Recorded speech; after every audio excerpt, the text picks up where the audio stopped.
What's going on, wrestling fans? Big D here with the recap. Gonna go over Clash at the Castle this past weekend. There was a lot to talk about. My partner in crime here, Michael D'Angelo, taking some well-deserved time off here for Father's Day. Happy Father's Day to all the dads out there. Hope y'all enjoying your day and having a great one. Clash at the Castle is what we're here to talk about. Lots to unpack here. It was a very interesting show. In my opinion, a very rambunctious, great show to watch. If you haven't seen it, I hope this entices you to go back and watch it.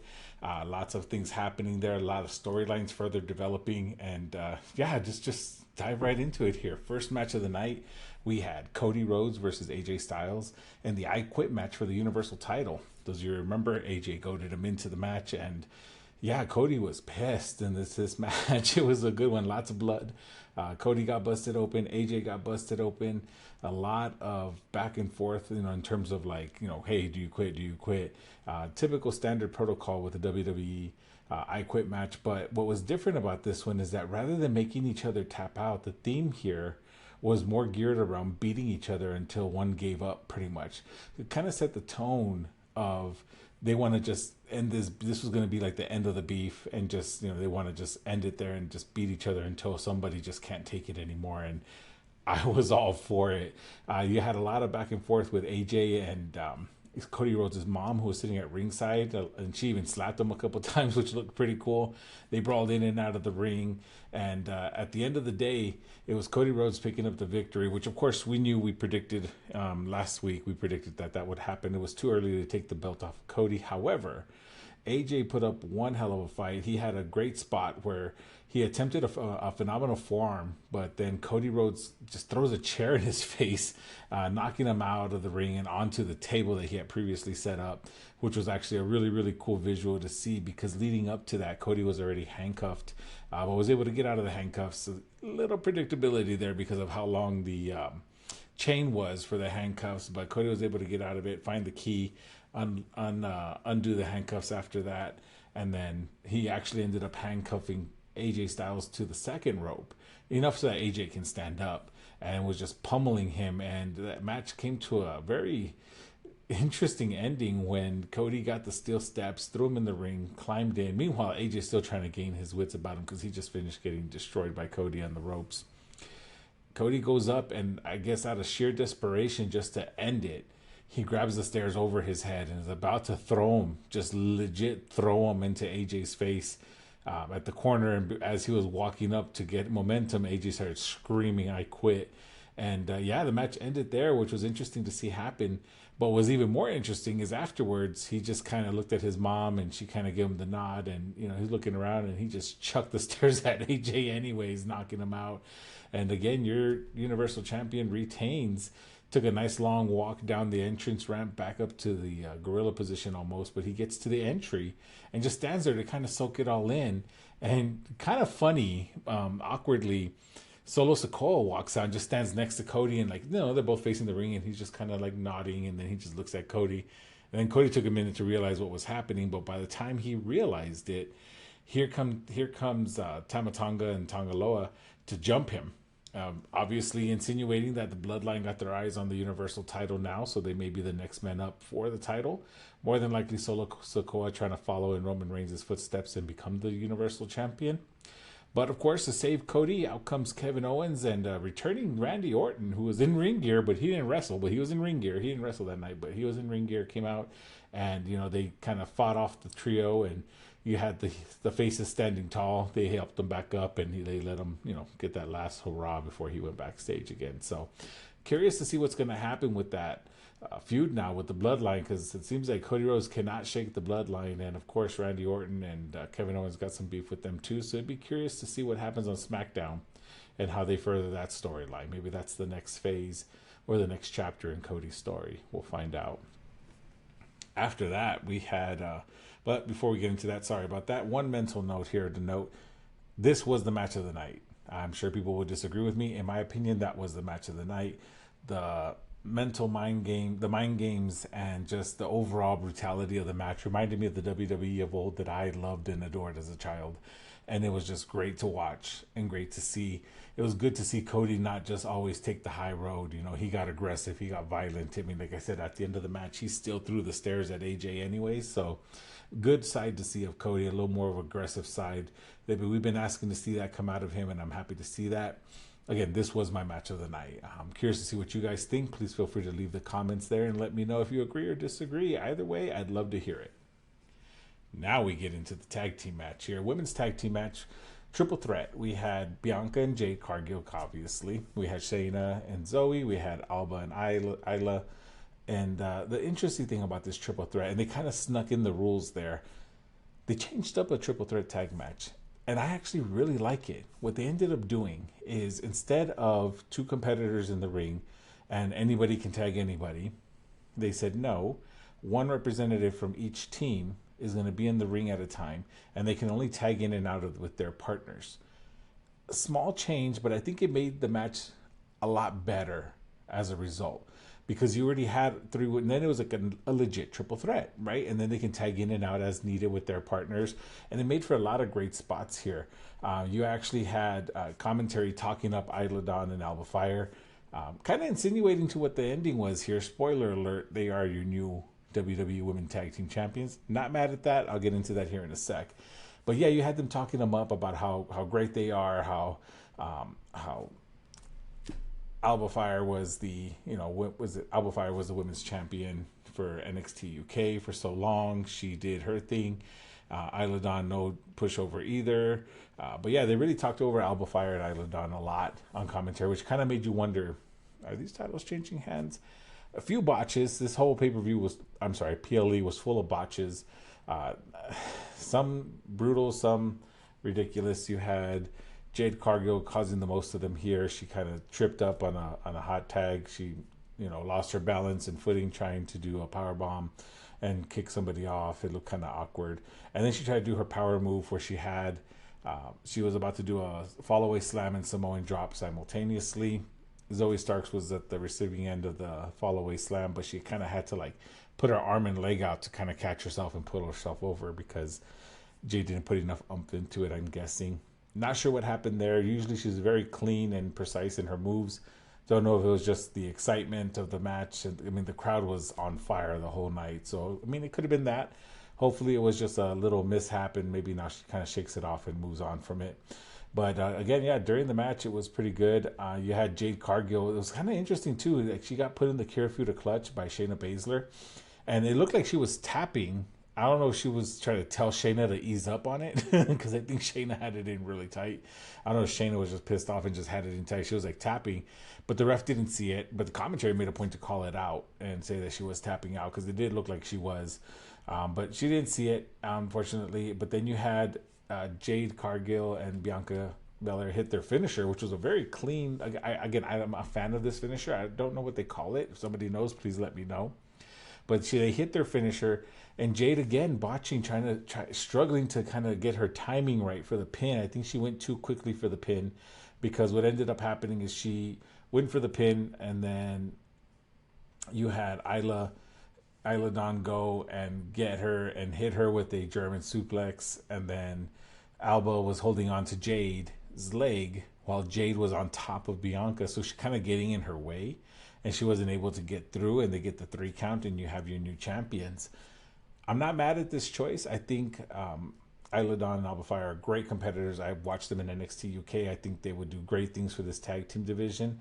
I'm excited to see how they do with the titles and how long they hold the titles. I hope it's a very lengthy run. I was very happy to see that. This was a fun match to watch. I actually enjoyed it very much. A lot of good spots, a lot of neat spots to watch. But yeah, at the end of the day, we have new tag team champions. Congratulations to Alba Fire and Isla Dawn. Next up, we had the blow-off match, it felt like, between Sami Zayn and Chad Gable.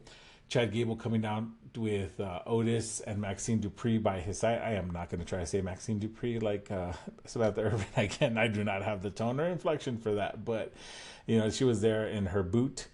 She hurt herself the night prior, obviously. And so she was kind of limping her way to the ring. Again, just feeding into the whole Chad Gable's a jerk for kind of just making her go along with it. Even though she's hurt, she has to, suck it up and kind of move on and go. So that was a little more intricate detail to the storyline. Otis coming out again, not looking happy about it, but he's there for support. And then you had Sami Zayn come out, of course, to thunderous roars and chants and songs, and it was great to see. Somehow during the match, Sami ends up hurting his left arm, which is what Chad was targeting through the entire match, trying to get that ended. Lots of aggressive moves from Chad Gable, kind of showing his frustrations and how he's just ready to just win the title. He's desperate to win the title. Lots of back and forth and jaw jacking between him and Otis and Maxine Dupree. There was a spot where he's kind of telling them to do something. He gets the title outside of the ring. The ref tells him to put it away. He gives it to Maxine and gives her the look like, you know what to do. And she just hesitated. At one point, she was going to go do it. And she like threw her arms up like she was going to hit Sami with the title because Chad had just put him on the ropes for it. But Otis looked like he was going to stop her, but she stopped herself and just didn't do it. A lot of hesitation there. So, of course, Chad Gable, mid-match, tells her to stand up on the apron so he can get mad at her. It does so, and as a result, Sami Zayn comes running with a haluva kick to try and take out trying to take out Chad Gable. And Chad moves out of the way, again, using Maxine, and Sami just like hits the brakes on it right away, misses it from hitting her, and as a result, his distraction was taken advantage of by Chad, who hits a Chaos Theory, which again, one of my favorite moves. Hits a Chaos 3 for a very, very, very close near fall. It was like 3 and like 3/4. It was close, but Sami was able to kick out, and then after that, of course, Chad goes out. He's chewing out Otis, gets in his face real ugly, but then Otis is just back at him. Otis gets back in his face and is just looking like he's going to swing on him, but doesn't, because Chad Gable pulls him into the way so that he can eat a moonsault from Sami. And then Chad hits his own moonsault outside the ring, takes out Otis as well. Again, just lack of care. He doesn't care about the people by his side. Again, Sami, he goes in. Chad Gable tried another moonsault inside the ring, misses. Sami hits the exploder suplex, then a haluva kick, but his leg gives out, not able to get the haluva kick in. Chad tries to roll, outside and gets Sami Zayn in like an ankle lock. Yeah, it was an ankle lock over the barricade and just holding him there and just really trying to like work the ankle, taking advantage of that piece as well. So you had his arm and his ankle being worked at the same time. They just decided to pick two body parts this time. But then again, as he's holding the ankle lock, Sami Zayn rolls out of it, and Chad gets kind of like a chop block to Maxine's leg, at which point Otis is furious, just picks up Maxine. He gets in Chad Gable's face. The crowd goes bananas, just picks her up and just leaves. And while he's doing that, Chad's distracted inside the ring, trying to yell at them to get back in. Sami hits the haluva kick, is the winner, retains his IC title, and tells Chad Gable, we're done. This feud's done. He actually does that motion, insinuating that, this feud is over, your chances are up, that's it. So Otis walks out on Chad. A lot to uncover, and it's more mental, more storyline. I'm really enjoying this feud. It's going to be a very good feud between Otis and Chad. I think now we're going to see the blow off on Monday. I'm hoping we see something come up in terms of Otis just finally turning. I hope he doesn't go back to just, squabbling and just being like his help or whatever. But I really do think this is where we're going to see Otis turn on Chad, and I'm all for it. Again, fun match to watch. All these matches were great. Fun match to watch. Lots to see and do in that match. Lots to uncover in there. Go back and watch it for yourself. I'm pretty sure I missed a few other things, but those were the main points. It was a great match. What can I say? Good title defense for Sami. Now I'm curious to see who he moves on to as it looks like Chad and Otis are going to start their feud now. We'll find out. After that, we had the women's title match. We had Bayley defending against Piper Niven, and oh my God, the crowd was insanely over for Piper. They absolutely love her, right? She's from Scotland. It was awesome to see, and she just, went to town on Bayley. Chelsea Green was there, of course, gets ejected because she botches her own interference, and that was comical. That wasn't like a botch per se, I guess. Ends up getting ejected because she shoves the ref and gets kicked out, but then later on comes back out in a luchador mask. Actually, it was a Rey Mysterio mask, which was interesting to see. She tried to act like she was somebody different. Good comedy spot. Chelsea Green's just funny and amazing and stuff like that. It was good to watch and good to see. She came out there, argued with the ref that she's a different person, trying to help with the interference. But throughout the match, though, the story being told was Piper Niven is just that strong and that powerful. Multiple times Bayley would try to come back and get an offensive flurry going, and it was always cut short by an aggressive move or a hard, power move on Piper's part. And I really enjoyed that they showcased that of Piper Niven, because she is a great competitor. She is a great wrestler. I've been a fan of hers as well, and it's good to see that. It's good to see Bayley's the more technical, Piper's the powerhouse. It was good. It was overall good. Bayley even goes as far as hitting an avalanche Bayley to belly, which was amazing, but she couldn't capitalize because she was just so beat up from the match. And at that point is when you realize there's a good chance Piper's going to win this title. I thought so. I really did, because Bayley just looked so beat up. That was around the time that Chelsea came out in the luchador mask and trying to cause a distraction. But Bayley tries to hit the rose plant, and it's kind of hard to explain. She tries to hit the rose plant, but it gets reversed into a Piper driver, which was devastating in itself. Piper gets the near fall. Bayley kicks out, and then Piper tries to go for a Samoan drop, in which Bayley reverses into like a crucifix slam kind of maneuver, and then pins her with a high stack pin with her legs really, really practically over her own face, and gets the victory there just barely. And I think we may not have seen the end of this feud, but I enjoyed the match. It wasn't anything. I think this was probably, I know I'm gonna get a lot of stuff for this, but this wasn't the best match of the night, and it wasn't, it was maybe towards the bottom of the barrel, but it was a good match. It was still a good match, because this whole card was just fun to watch. So it's not saying anything bad. It was just saying of all the good matches, this one was the one at the lower end of the totem pole, in my opinion, because there wasn't as much story in there to tell. Although they did tell stories, but it wasn't as intricate as the Sammy and Chad feud, or the Bianca and Jade potential feud that I'm predicting is going to happen next between their breakup, or the Cody and AJ feud, right? So there wasn't as much detail as that, but there was some there, and it was very entertaining, and the crowd, they were there behind Piper. Your opinion, let me know. I'm curious. We'll see how that conversation goes as well. Last match, main event of the evening, was Damian Priest against Drew McIntyre for the world title. Drew got a hero's homecoming. I mean, he had the band out playing for him. They came out and they, played along to his music, and the crowd was just loving him. He was loving the crowd, soaking it all in.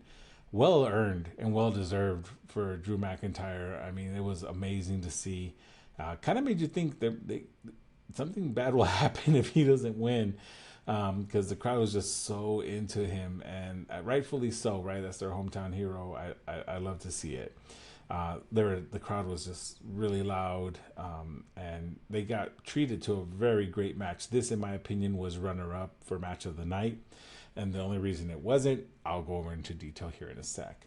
So getting into it, lots of back and forth offense, lots of near falls with Damian Priest and Drew McIntyre, lots of near falls. But one thing that was really scary is that Damian early on in the match had a second rope dive that he does, where he runs, hits the second rope, springboards off the second rope into like a flip, and it was botched. It looked nasty. His ankle got tied up in the ropes, and he just fell straight down, kind of yanking his knee. They were saying his ankle, but from my view, it looked like it was his knee that was really the one that got hurt. Whether that was intentional or not, I don't think it was, because even Drew started to like kind of kick him, and he wasn't selling. And I think it's because he was hurting like hell. I think he hyperextended his knee on that move, and I hope he's okay.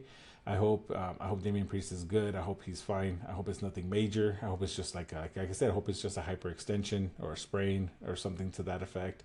I hope it's nothing long term, because again, we need our campeon, and I think he just needs to hopefully get better. But we'll find out soon. I'm sure tomorrow they'll announce what happened, or if he is hurt, what the story is with that.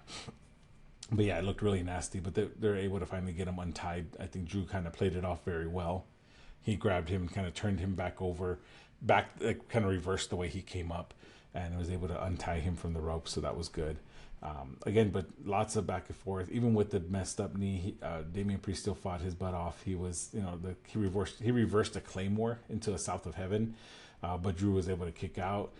Even hit a Hurricane Rana off the top rope, which was awesome to see Damian Priest do. Drew hits the Claymore for another near fall. Ref got knocked out, which was the interesting part because he knocked the ref out unintentionally. Ref flew off the side of the ring apron, and Drew hits again another Claymore, but this one was a lot more aggressive, and that was it. I mean, he pinned him. The crowd counted to like 9, if I'm not mistaken, and there was just, I was double checking my notes here. I think he counted to like 9, and it was just, finally a ref comes running out. All you see is the back of the shirt from the ref, and he's running out, slides in, and here's where they messed up. You could see the ref's shoes. We all know refs don't wear dunks. Who does? CM Punk. So of course he goes 1, 2, stops. The camera pans out. You see it's CM Punk staring square at Drew McIntyre, holding up a 2, like that's 2 count. And Drew gets so furious, gets him into he's telling him, I'm a referee. And Drew gets him right into the corner of the ropes. CM Punk hits him with the low blow. And the whole time Damian Priest is so disoriented, he doesn't realize what's going on. He ends up hitting a South of Heaven as a result. And the original ref crawls back into the ring because by that point CM Punk has gotten out and counts the 3 count to thunderous boos from the crowd. They were not having it. They were so mad and upset.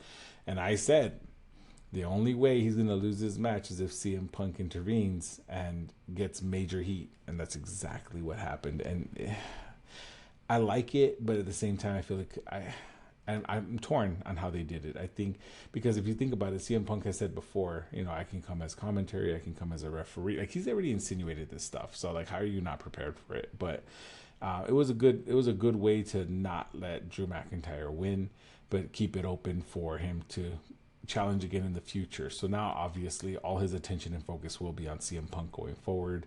We'll see who Damian Priest challenges for his title come SummerSlam, but I have a feeling that's the program for SummerSlam. It's going to be Drew McIntyre and CM Punk going at it, and I'm all for it. I mean, it's going to be great. The crowd just did not like it. There's a clip on TikTok somewhere where Samantha Irvin kind of had to calm the crowd and tell them they still got a great match, even though it's not the outcome they wanted.